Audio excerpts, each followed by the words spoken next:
Hello, I'm Professor Lieu. Welcome to our live stream. I'm here today with art prof teaching artist Jordan McCracken-Foster and Kat Huang. This is a new series of videos that we have started called Art School Tea, where we dish on all of our art school adventures that we have all had over the past few years. If you would like to grow as an artist and you can't afford an art class, we've got everything you need here at Art Prof, critiques and tutorials.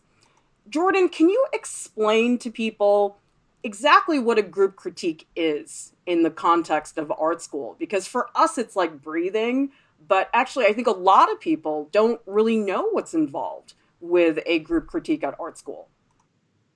Right. So generally, the way the day starts is you hang all of your artwork on the wall, and when it gets to your turn, you present your work. You say, "Hi, my piece is about I don't know something from my past," and you just explain a little bit, just enough so that everyone in the audience, your classmates and your teacher, understand what you're trying to say.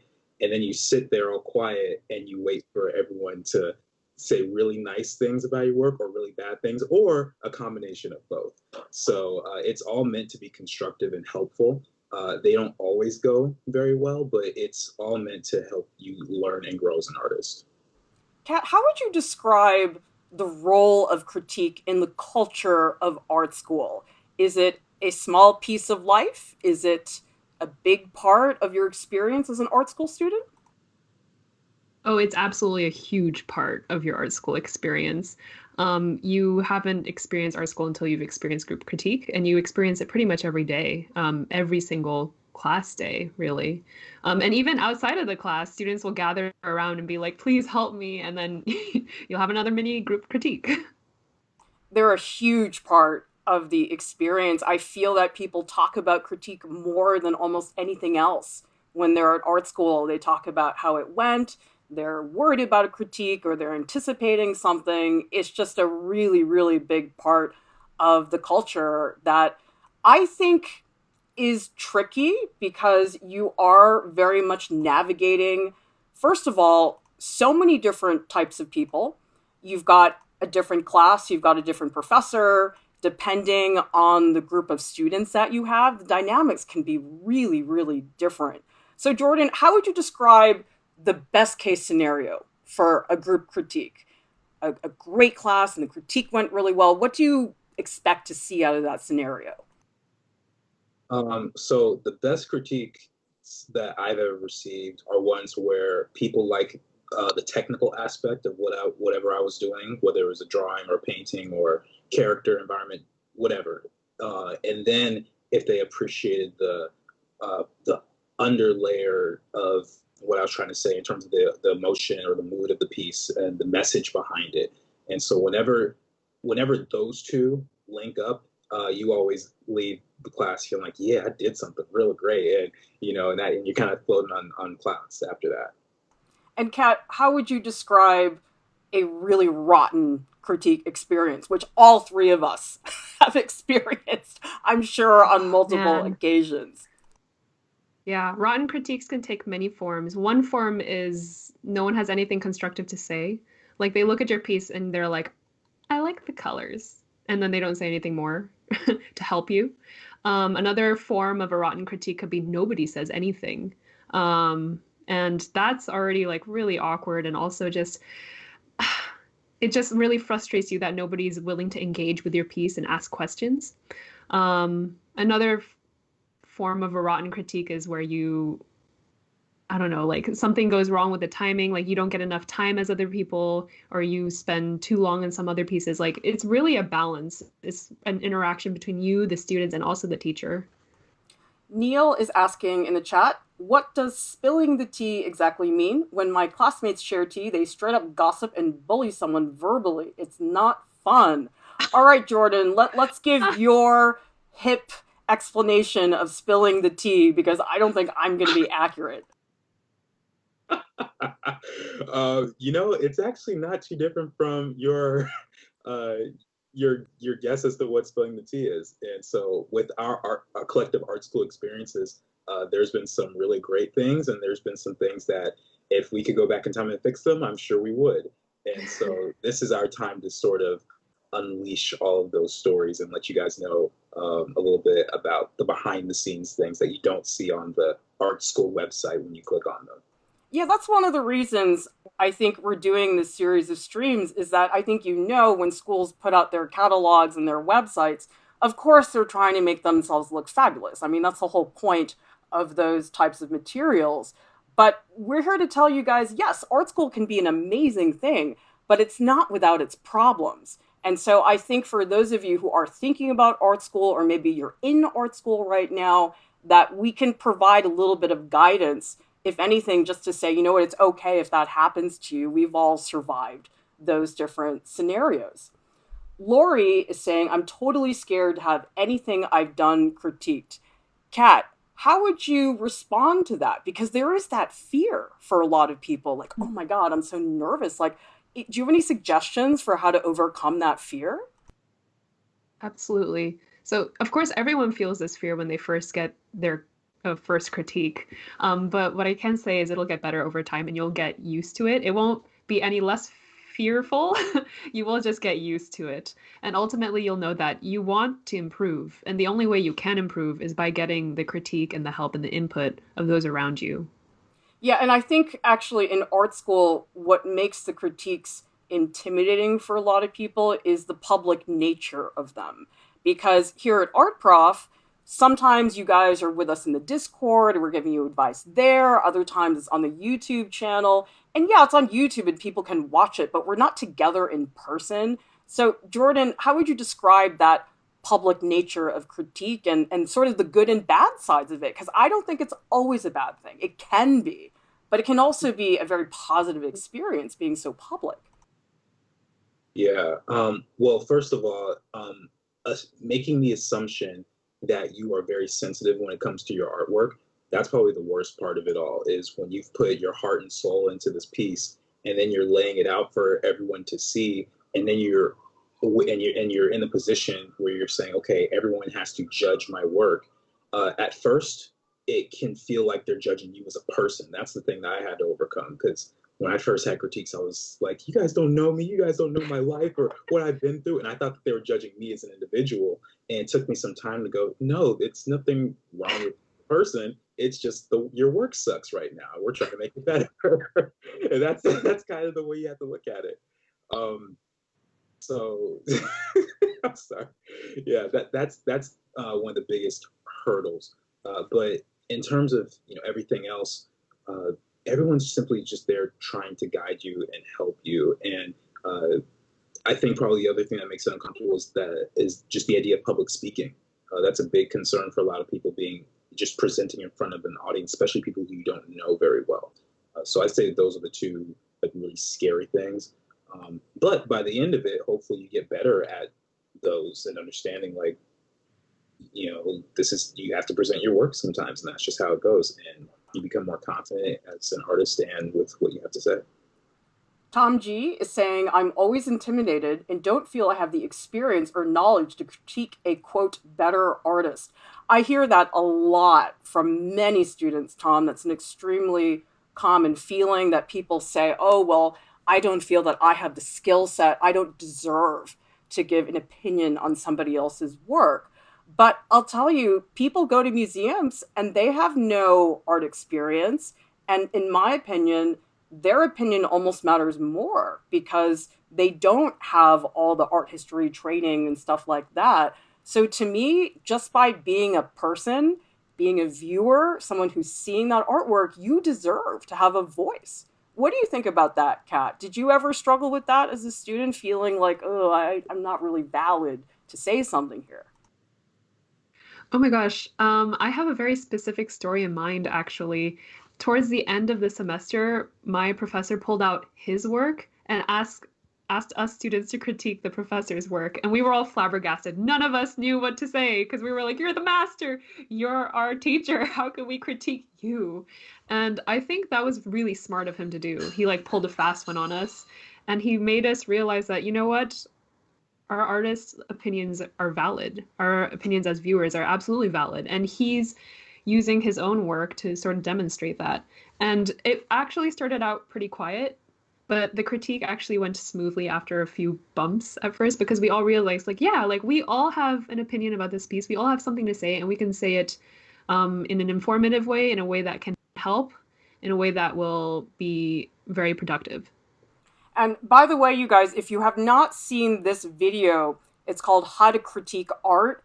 There's way more stories in this video, and I actually give a lot of advice for students and teachers about how to approach critique and what the purpose is. So if you guys are interested in this, definitely take a look at this video.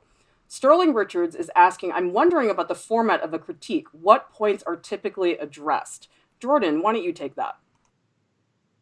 So it really depends on what the artwork is doing. You know, there are some pieces that are meant for more technical critique, like this hand is off, you know, and your finger has 7 joints for no reason, like things like that. I don't know who would ever draw anything like that, but anyway. So there's those types of critiques, and then there's the ones that are more about the meaning and stuff. And so usually it really varies. It really, really depends. And in a case where it's something that's more about a personal experience or something that has more imagination to it, maybe someone will start with the story and they'll say that, oh, well, I'm not understanding the image based on what your idea is compared to what you've actually produced on the page. Maybe some action is not clear, or maybe the color isn't displaying the proper mood, or maybe the composition is really weird and you don't know what's going on. So it really varies. And that's the cool thing about art is each piece it gets a different critique. You can even go through, all the critiques we've done here on Art Prof, and we could say similar things, but they apply to so many, there's so much to say about each piece that it's hard for everyone to be the exact same. Yeah, so Sterling, I mean, I think ideally in a classroom, you would cover everything. You would talk about the technique, you would talk about the media choice. I mean, it depends on the assignment. Like some assignments I have given in the past have been very structured and specific. Sometimes they're super open-ended, so you end up talking about other things. But Kat, I sort of feel like that's where critiques can go in so many directions, is when people really start to talk about subject matter. Because in terms of technique, it's a little bit more straightforward and more concrete what to talk about. But that's where I think stuff gets really complicated, because sometimes the content can be really tough for some people. And I have definitely been in situations where students either have no idea what they're getting themselves into because of the subject matter, and then realize at critique, oh my goodness, I had no idea what I was getting myself into. And it can be really uncomfortable sometimes. Like, Kat, have you ever seen students thinking, oh, yeah, I'm making this is fine, and then just get completely a really strong reaction and crit? Right, absolutely. I've seen that. I have a particular story in mind. I was in class with this male student, and he was drawing women in like the most sexual way possible, absolutely unrealistic. And he presented this piece to a classroom of like 18 strong-willed women. And so you can bet that everyone told him off, going like, "This is not real. Have you seen a real woman?" And I feel like that guy genuinely didn't know that he drew something offensive. I think maybe it was like media he's consumed, or like a preconceived idea he has in his head or something like that, and then it just popped up in his artwork. But you really do need critique to know how the world will react to your piece. And the group critique was sort of a mini simulation of the world. And when he saw a really strong negative reaction, I think that's when it dawned on him that what he was doing wasn't okay to present in public. I think for a lot of people, the group critique, it's a big wake-up call for a lot of artists, because I think we've all had this where you have an idea in your mind and it makes sense to you, and so you make it. And then you put it out there and you realize, oh my God, it doesn't make sense to other people, and I'm just way off. Like, Jordan, has that ever happened with you in different classes where people either really knew what they were doing or had no idea? Yeah, that there are times similar to the story that Kat told, where people They draw things that they may even think are funny or amusing, and it comes off as very offensive. Actually, Kat and I almost have a story that's almost duplicates in a way, because I had a class, and our assignment was to draw the ideal human figure. And this guy in my class, I was one of maybe 4 or 5 male students, the rest were female, and it's maybe 20 students. And he took one of those anime figurines, and he goes up and presents in front of the class, and he says, all right, so I took this class because I wanted to learn how to draw sexy women. And so this is my ideal, is like this super voluptuous anime statue. And I was in the back, I'll be honest, I was laughing in the back of the class, kind of silent to myself, because for anyone who knows me, I laugh about just about anything. And when he said all this stuff, all the women in the class, especially, they just started going in on him. And my favorite part, my teacher tried to calm the waters a little bit, and he said, the assignment is about the ideal human figure, and some people want to do something more classical, and some people are more interested in pornography and lewd imagery. And he's like, well, that's my ideal. And that, I just lost it. I think I might have had to step out of the room, because I was like, bro, come on, man. Like, you can't just say things like that and not expect a negative reaction from your mostly female student body here. So it's a very interesting state of things at times. Well, so we've just given 2 examples where 2 male artists got eaten alive by female students in a group critique. But I think the flip side of that is sometimes when people's artwork just isn't really acknowledged. Like, Kat, what you said earlier about how that silence, the no response, in some ways I think is more painful for the artist, when people just don't want to acknowledge what it is that you're doing. And it can be really difficult. I mean, Jordan, I know you said that you didn't have this experience so much, but that you had a lot of friends at art school who really did feel like people just didn't want to talk about the subjects they wanted to make artwork about. Yeah. There was a couple of students who came up to me or told me stories about how they, usually they're Black students or Latino or something like that, and they want to create a piece of artwork about their race and their ethnicity and their culture. And when they're the minority in that classroom, it's oftentimes very difficult for them to get some sort of response, whether it's positive or negative. And they would come and complain, and they'd say, I actually didn't even bother listening to the critique I received in class because they didn't talk about the subject matter. And instead, they would go to the people who their classmates who represented that culture, whether they were Black or Asian or whatever it was. And I always felt really sad about that, because it's one of those situations you can't really control, because not everybody knows everything about everybody.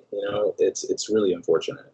Kat, did you have anything similar in terms of that deafening silence that sometimes comes up during critique?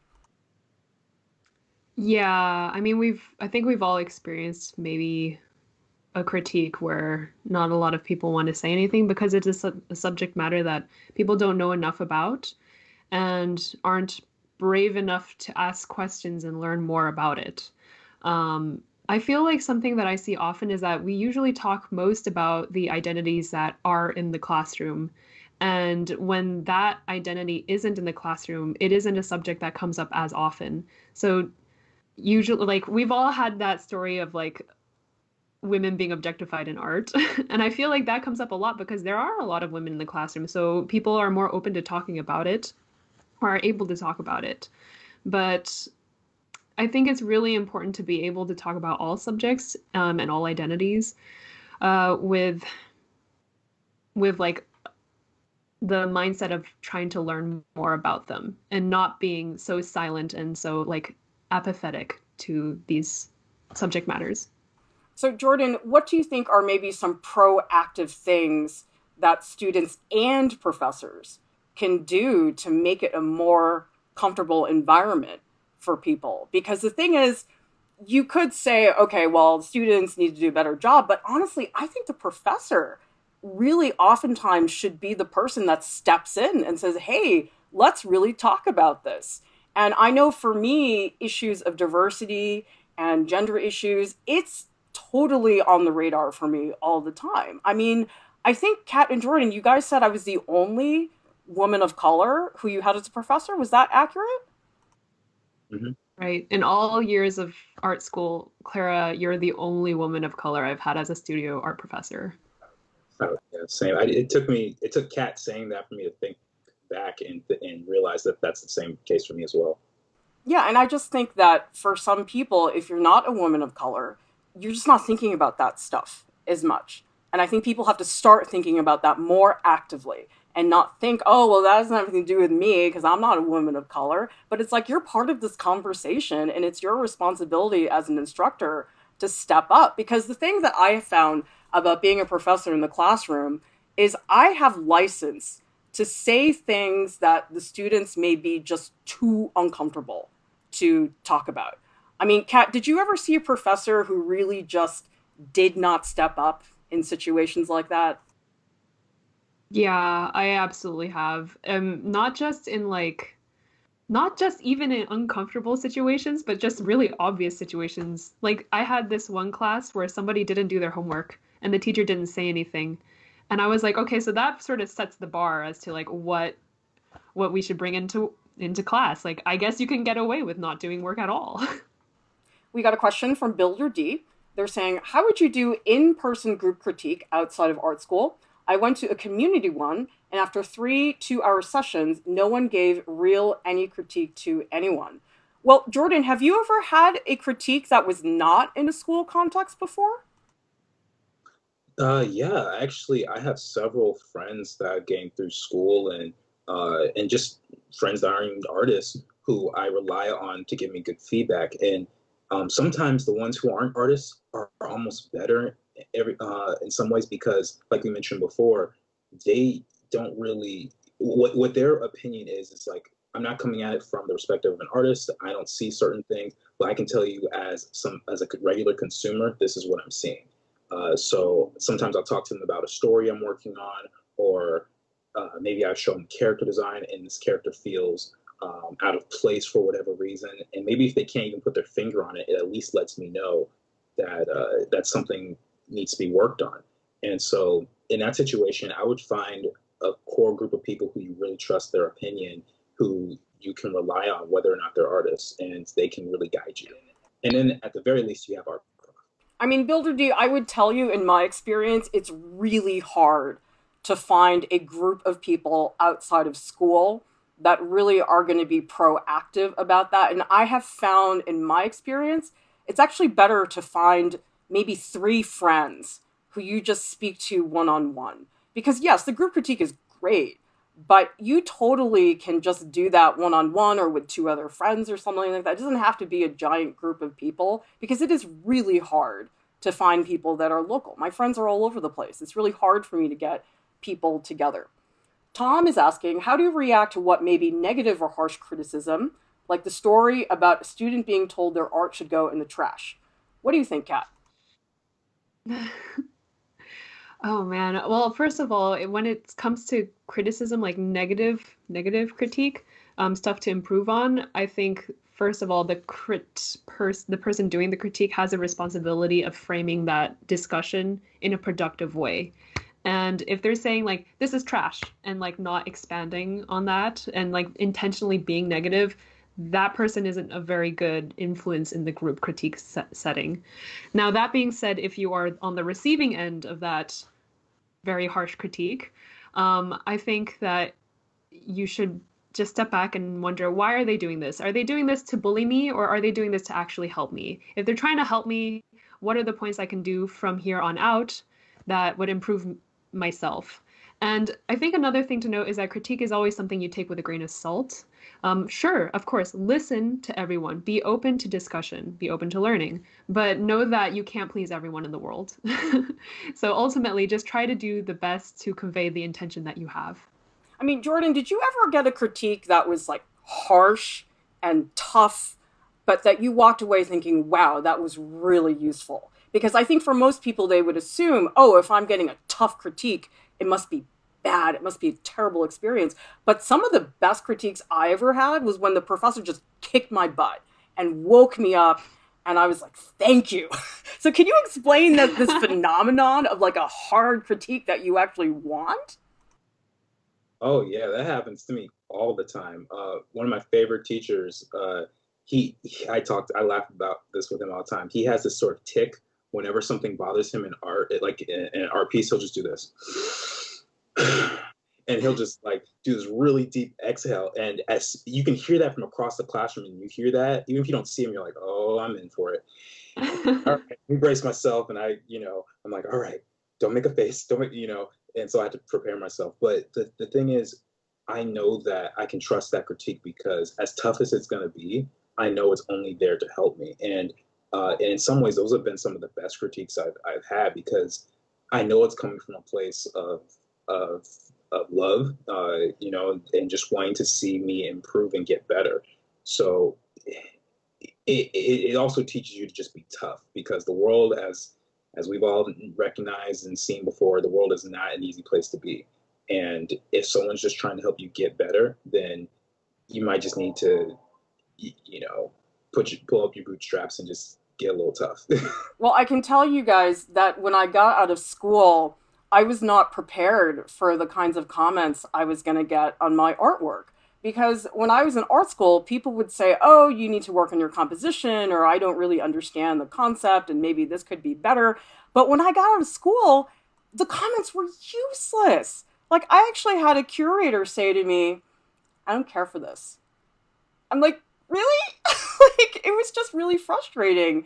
And so you start to realize after a while, like, wow, that's somebody being really critical, but that's actually something I can think about and that I can consider. If somebody tells you, I don't care for your work, like, that's not helpful at all. It does not give me anything to consider. So I think really, really tricky in that way. Well, Kat, what would you say about the role of the teachers in critiques? Because I think that from what I've seen, the way as a professor that you run a critique, it can make or break the experience for the students. Right. I think the biggest skill a teacher would need when moderating a group critique is to be encouraging of students' voices.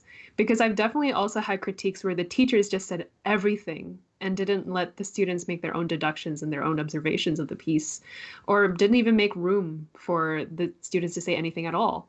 And I feel like the teacher really needs to facilitate that discussion and make sure everyone is speaking, everyone is feeling brave enough to have an opinion and to discuss it.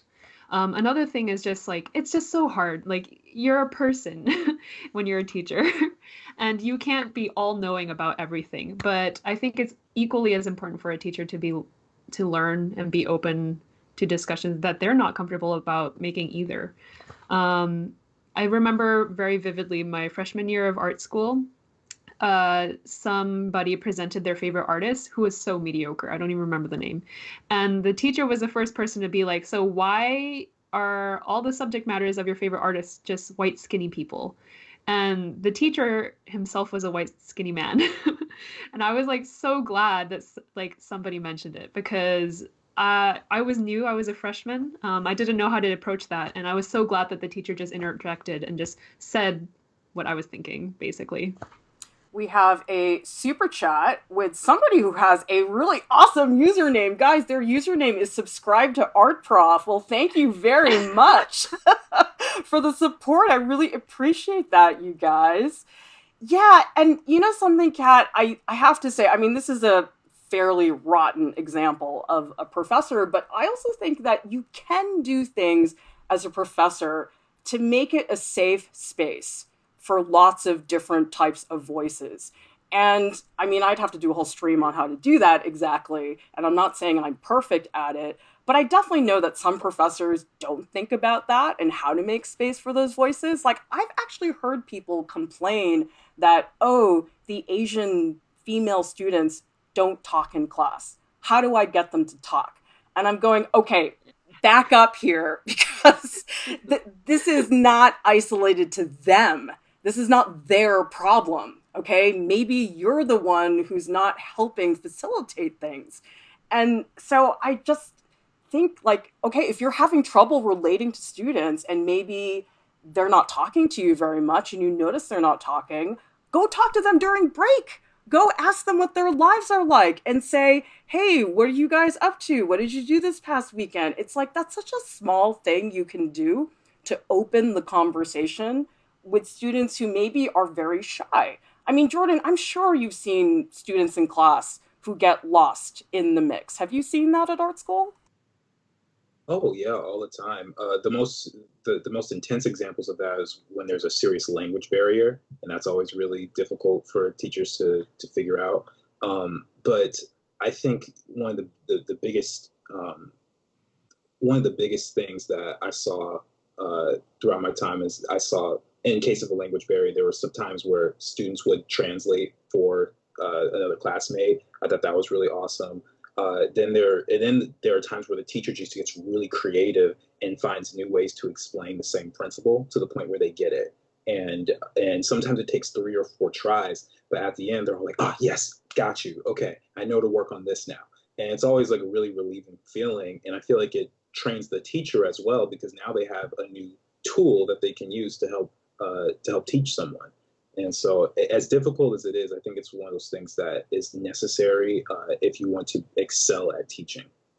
I think that if you're a teacher and you just show the students that you're trying really hard and you end up looking like a big dork in the process, that's really important to them. Because actually, one thing that I do a lot, because I do work with a lot of international students, maybe English is not their first language, is I oftentimes write things down for them. So if I'm having a meeting with a student, I'll make a list of things that we're talking about because for a lot of international students, they can read English much better than they can speak it. And so if you write something down, it's just a lot more concrete. They can go back to it later. I can send it to them in an email. So those little things, I think, go a really long way.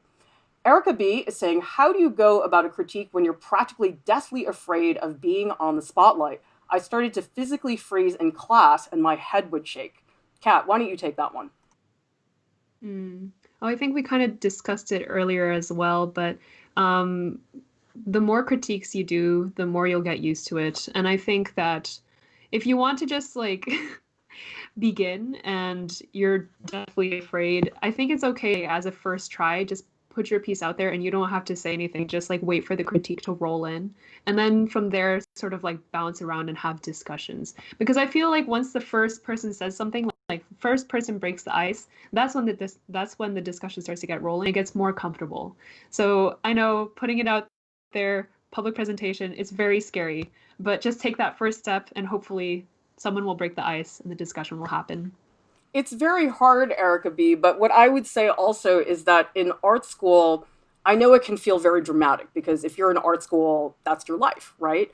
But the thing is, what I tell students, because students get very upset sometimes because they say to me afterwards, oh my God, that critique was a disaster. I did so badly. And I say to them, you know what? Better here than at your job interview. Because in art school, if you mess up in a critique, the only people that really know that are the people in the classroom. And nothing is really on the line. I mean, I guess you could argue, oh, your grade is on the line, sure, but that is nowhere near the same thing as just totally messing up a job interview because that's it. Like you had your shot and that's the end of it. So I think if you try as best as you can to pivot it to say, you know what, this is not the final audition. This is just the warm up. And actually, compared to the professional world, the consequences are fairly low. So if you look at it on a more relative basis, maybe that's a good starting place. And then another thing I would do, go talk to the teacher.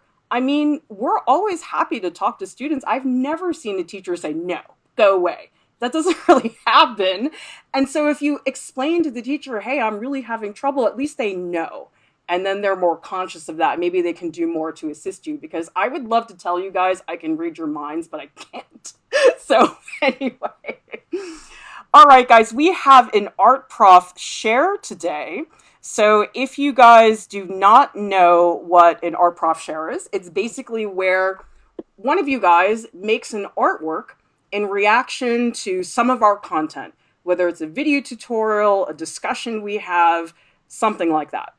So the art prof share that we have today, it's actually a before and after. So that's basically where somebody makes something, we critique it on Discord, on YouTube, and they then show us the extra work that they did to fix things and to see the change. So this is a piece by Aubrey Thies. Sorry, I don't know how to say your name.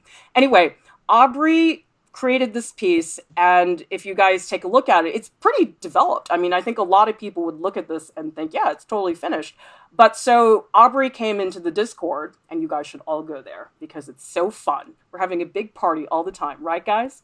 So Aubrey posted her piece into Discord, and so I gave her some information, and I said, look, really the issue with this piece is that your lighting is not very consistent, and you need better shadows. So, of course, I told her to go watch my lighting and shadows video on portrait drawing, which, by the way, has some entertaining visuals for those of you guys who like hot white men like me. Anyway, so Aubrey watched that, and here is a detail of her second piece. And Jordan, how do you think Aubrey did in terms of changing the piece? I think it is really successful, and it's one of those things where it's a subtle change, but it impacts the piece so much just by adding those values on the second half of the face and changing up just the little bit of lighting here and there. The composition is the same, the facial structure is pretty much the same, but that adds so much to it and makes it much more believable and ultimately much more successful. So really good job. Kat, what do you think about Aubrey's progress between these two pieces? I mean, same piece, actually. Yeah, oh my gosh, I think this is a huge improvement and kudos to Aubrey. Oh my gosh. Like I think the first piece kind of feels unfinished, sort of like a bit like a sketch, but then once you look at that second piece, you're like, this is art. And I think the shadows have been pushed way better. You're starting to get to those really dark values, and I'm really happy that you push yourself there because it not only gives your figure volume, it also shows a very clear light source. Oh, Aubrey is live with us in the chat. Very cool. And she is saying, haha, Fassbender helped me so much. See, you guys, it's my whole obsession with hot white male actors. It benefits the world, right, Kat? I'm helping the world with my little obsessions. So anyway, guys, nice work, Aubrey. We're so excited to see the progress, and I just love progress, you guys. It's the most satisfying thing when you watch people grow. I mean, Jordan, you're in the Discord doing that 2,500 drawing challenge. Like, how does it make you feel when you see like really visible progress? It's really amazing. First of all, the 2,500 challenge is not an easy challenge to do. So to see all the people who are taking that on, and then see everyone posting the drawings every day, and seeing drawing one, the drawing 50, which is only a couple of days, seeing that massive improvement, it just feels, it makes you feel like you're on top of the world. Like, man, I'm really helping people. And that's always the biggest thing for me is whenever we can help someone grow as an artist. So it's just great.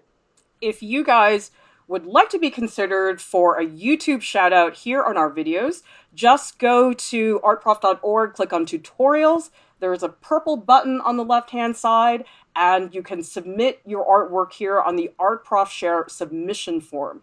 Now, you don't have to do that if you don't want to. If you just want to have us see what you're making. Sometimes we share stuff in our Instagram stories, so just tag us art.prof and use hashtag #ArtProfShare so we can find you guys easily, and we're happy to show everybody what you guys are doing because that's really, really fun. Anyway, guys, Kat, Jordan, and I, we're going to be hanging out in the Discord in about 5 or 10 minutes, and we love chatting with you guys after the streams because it's always fun to follow up with what we talked about, and if you guys have more questions we didn't get to, we can do that. The link is in the video description below if you don't know how to join. And subscribe to our channel, join the Art Prof family, and thank you so much to our top Patreon supporters who make all of this possible. You guys, we can't do this without you. You are Art Prof essentially, so everybody thank you for your comments, your suggestions. Stay safe. We'll see you next time.